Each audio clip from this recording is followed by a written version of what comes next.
Hello গরিব people, কেমন আছেন সবাই? আশা করি সবাই ভালো আছেন। আজকে আমি আপনাদেরকে দেখাবো চিকেন বান। তো সেই জন্য আমি নিয়ে নিয়েছি 2 চামচ চিনি, 2 চামচ গুঁড়া দুধ, একটুখানি গরম পানি, মানে আপনার পরিমাণ মতো নিয়ে নেবেন।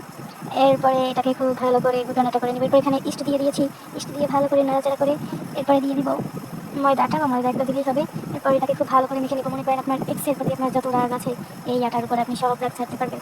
এরপর এটাকে এইরকম আলু ভর্তা করে একটু তেল মেখে নিব। যদি আমি মানুষকে এতটা তেল মেখে নিতে জানি না, এই জন্য আমার কারোর সাথে তেলের সম্পর্ক নাই। এরপরে আমি এখানে কড়াইয়ে দিয়ে দিয়েছি পেঁয়াজ।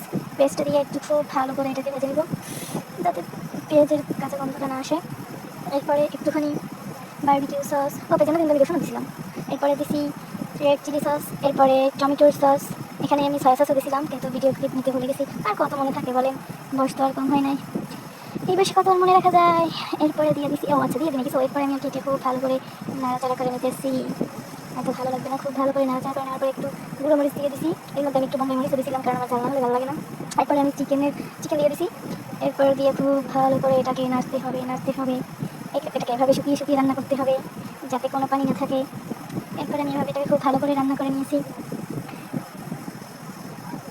এরপর রান্না শেষ হলে আমি এটাকে খুব ভালো করে, মানে এখান থেকে আমি ভিডিও নিতে ভুলে গেছি, সেজন্য এখানে আমি কী বলবো বুঝতে পারছি না, কিন্তু খুব মজা হয়েছিল।